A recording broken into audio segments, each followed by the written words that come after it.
Hi, this is Geshe Michael Roach. Welcome to the Peachtree Cafe morning show for the 20th, Thursday, February. And we're just filming here at the cafe. The cafe is under construction. We got Jesse here. I'd like to introduce Jesse Sneeden. How you doing? He's working on all the construction here. Yeah. And I figure with his handsome face, more ladies. So I'd like to introduce Nick Lasha and his wife Erin. Hi there. And they're going to talk loud today. Nick's in charge of the Sedona College of International Management translation team that we call the Nick's Nuts, but the official name is the Diamond Cutter Classics translation team. And he's in charge of the whole team. We got 10 primary translators. We got a whole bunch of secondary translators around the world. They're putting out about 1,000 pages of very beautiful ancient books into English and many other languages from their team.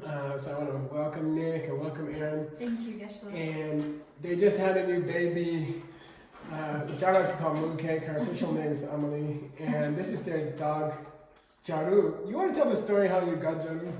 Oh, you should tell it. Oh, okay. Talk loud. Well, At it's the about camera. last holiday season, I decided I wanted a magical sheepdog, and so we applied online.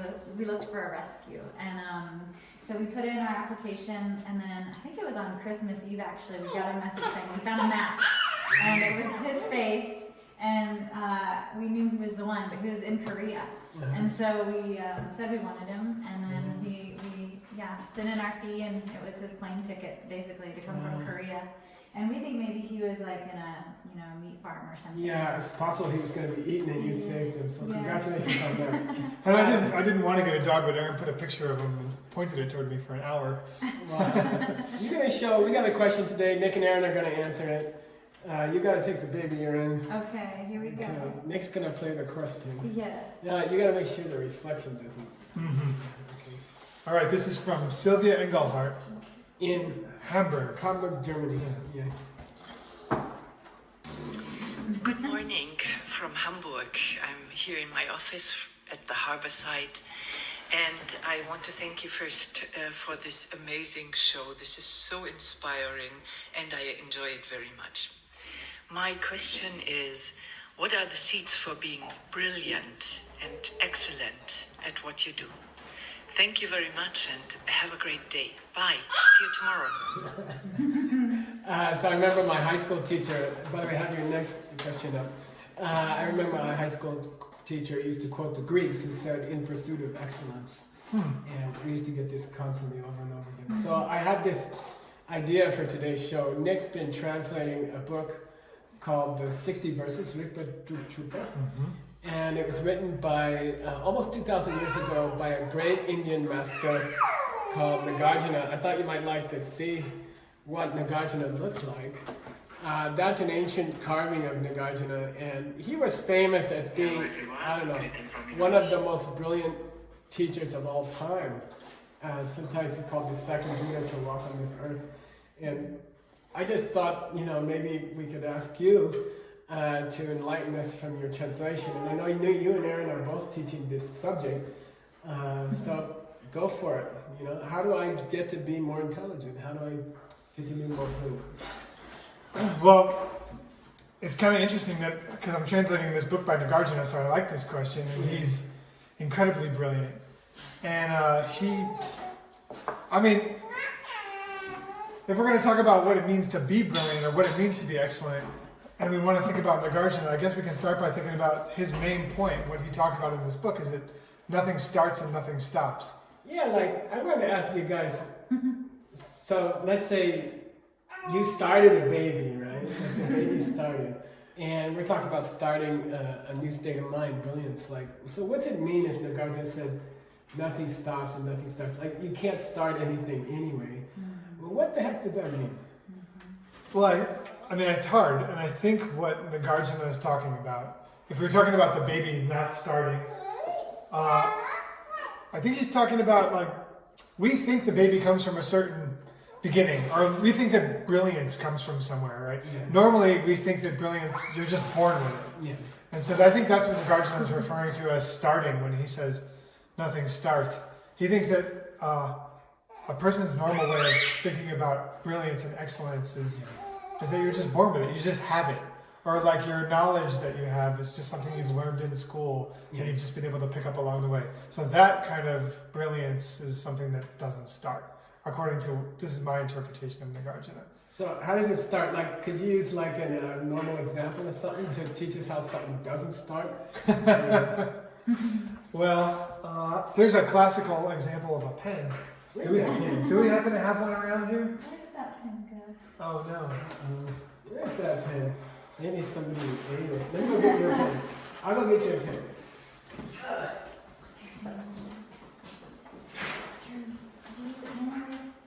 Here it is. I found Oh, it. you got it. Okay. I think Jonas I been think Drew chewing. already tried to eat it. Okay, go. What's a pen mean? Okay, we'll start. All right, so to understand what Nagarjuna is talking about when he says that nothing starts, we can talk about the pen. And probably some of you have heard this before, but let's give it a shot. And we'll do it together. Do you want to? Sure. I'll do my best. Okay, me too. Okay. All right, well, what's this? You tell me. I would say it's a B. Yes, I agree. It's a pen. So B means pen in Chinese, for those of you who don't know. And it has Chinese on it. This is actually a pen from China. Nice. Here, why don't you do the next part? Okay. She So, wants to if a dog were to walk in here, and look at that right there, we have a dog. What would he think it is? What do you think, Drew? he wants to eat it. Looks like he wants to chew on it. He said it's a chew toy, I think. Yeah. So the dog wants to eat it. So for us, it's a pen. For him, it's a chew toy or something to lick, something to bite. So which one is it really? I don't know. Well, it's both, right? Mm-hmm. It's Yeah. both. Yeah, dog right. Because, yeah, animal rights. It's really a pen because we can write with it. And it's a toy because the dog really wants to bite it and chew on it. Okay, fine. Well, let's say the dog goes out of the room. All the people go out of the room and we put this pen right here. Everybody's gone. And at that time, at that moment, which one is it, a pen or a chew toy? Which one, Amelie? What do you think? Which one, Drew? He said neither one. Yeah, Drew, Amelie said this. It's neither one, it's neither a pen nor a chew toy. And so at that moment, when you hear that part of the pen teaching, that's emptiness. Okay, that's the Buddhist concept of emptiness. And that's what Nagarjuna is so famous for sharing. Because it's neither one from its inside. So then a person comes back in and then they look at it and what happens? And at that moment that they're looking at it, it becomes a pen again. Yeah, it's a pen. So then it looks like it's dependent upon the person. So then which way is it coming? This way or this way? I'd say it's going this way. Yeah, because it depends upon who's looking. You know, when she grows up, you're going to use this video. Oh yeah. So it comes this way. So What's that got to do with brilliance? thank you. And if we were to ask Nagarjuna, why is it a pen? He's going to say, well, it didn't start as a pen from its own side. It's coming from a seed that you planted in your own mind. And that's really the point here, is that this pen comes from a seed in our own mind. And Geshe Michael is now asking, what's that got to do with brilliance? What's that got to do with brilliance? Brilliance is just like the pen. It's also coming from a seed in your mind. So the idea is here that a seed opens in your mind, and then it comes out, and it overlays this object, and then this becomes a pen. And the same is with your mind. A seed opens in your mind, and then you're either going to perceive brilliant mind or stupid mind or something in between. So look, we always talk about karma, right? So we can say that having a pen or seeing a pen, the reason we see a pen and the reason he doesn't see a pen is that we must have shared pens in the past. We must have helped other people with a pen. And when we did that, we put a seed in our mind. When we see ourselves do something, we put a seed in our mind. So it's easy to talk about the theory of where a pen comes from. There's a seed in my mind that I shared a pen in the past. It opens, this picture comes out of my mind, and it makes these parts into a pen. And Jeru has a different picture. Is that right, Drew? He sees something to chew on. And so that's pretty easy to imagine. But what you're saying is our thoughts also come from our seeds? Like, what's that mean? Yeah, that's what I'm saying. Our ability to think, our intelligence? Our ability to think, the thoughts themselves are all coming from seeds in our minds. And we can, because some people have intelligence and then they lose their intelligence, right? We call it aging or Alzheimer's. Why does that happen? The seeds of having shared with people in the past or helped people think in the past wear out. And then they can't. Why do they wear out? Because you have to continue to plant. Because seeds are just like any other changing thing. They come into being, and then they last, and then they expire based on their own causes. So every time I see a pen, I'm using up pen seeds? Exactly.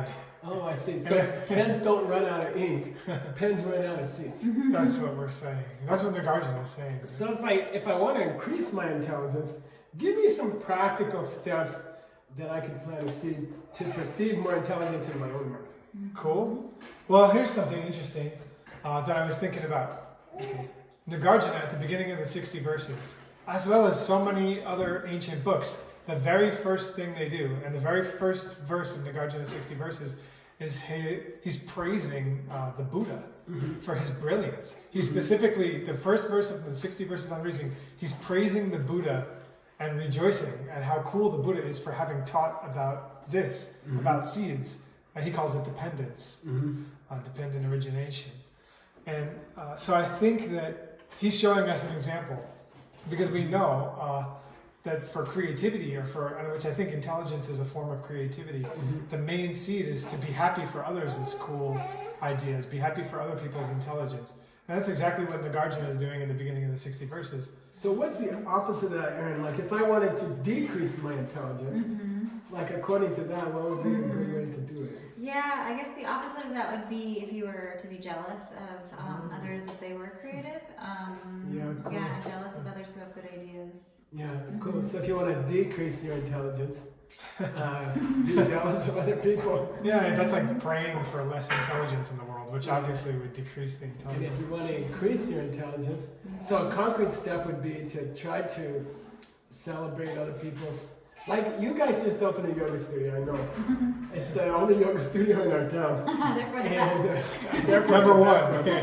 And what would you do, to increase, to make it run better, according to this idea, according to this jealousy idea? Like, what would you celebrate to plant seeds to run your business more smart? Yeah, it's a really good question. I think maybe just being happy for if you do hear other studios in the area that are doing cool things, or if they're having success.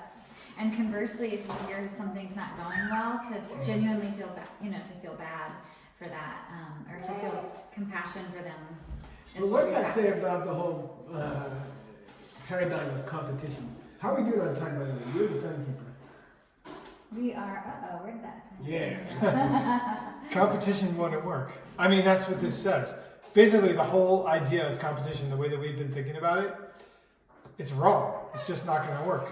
Because typically, if somebody opens up a yoga studio in our town, we should be mad at them, and we should try to be thinking about ways to take students and make sure they like us better, and not them. But according to this theory, the way to make our studio more successful would only be to be happy for them, to support them emotionally, and do things to support them. So I would give a name to that kind of thinking. I would call it karmic intelligence, like KQ instead of IQ or something. Karmic intelligence, like to live your life with the understanding of seeds. For in this example, trying to help. Competing, a competition yoga studio, something like that. So, and then there's normal intelligence that you're born with. And how do you see the interaction of that? Do you think increasing your karmic intelligence or taking more time during the day to think about where things really come from would have an effect on your normal intelligence, like your normal IQ? Yeah, I mean, it seems so. My own experience has been that contemplating this karmic intelligence, first of all, just the act of thinking about it opens your mind in some way that things start to flow more smoothly into your life. Like if you're contemplating seeds, you're naturally going to help other people contemplate seeds. And then by doing that, I think helping other people increase their karmic intelligence is going to increase your own ability to think clearly. Whoa, lucky dog. It's in his contract for this show that he gets. So can we say that thinking more about the real causes of things would kind of overflow into your intelligence? And can we say that as your life goes on and you get to be an old man, for example, that your intelligence could actually increase as you get older? I heard it's possible. I believe it. And they say that, well, the Diamond Cutter Sutra says sharing these ideas generates incredible good karma. Like, so tons of good seeds if you're sharing these ideas about seeds. Yes. So I think contemplating them would lead you to want to share them because you're going to see how it helps you. Yeah, cool. Okay. So that's two things, right? One of them So what's the concrete things we can do? And then let's look at the question for tomorrow. All right. One of the concrete things that we can do to increase our own brilliance or intelligence, excellence, is we can be happy for other people's brilliance and intelligence and excellence. You know, cool. And another thing we can do is share. Well, we can think of. So a second thing we can do is just contemplating about seeds. Yeah. Thinking about the ideas of seeds. Yeah. And another one thing we can do is share the ideas of seeds. Yeah, what I like is Nagarjuna said, he keeps saying, share as much as you can, even if you're not perfect. None of us is perfect, none of us has a perfect day. We never use the seeds perfectly, but if you can share as much as you understand, I think that's supposed to be our goal. Yeah. Can you show us tomorrow's question? We have a special guest here. Yeah, I agree.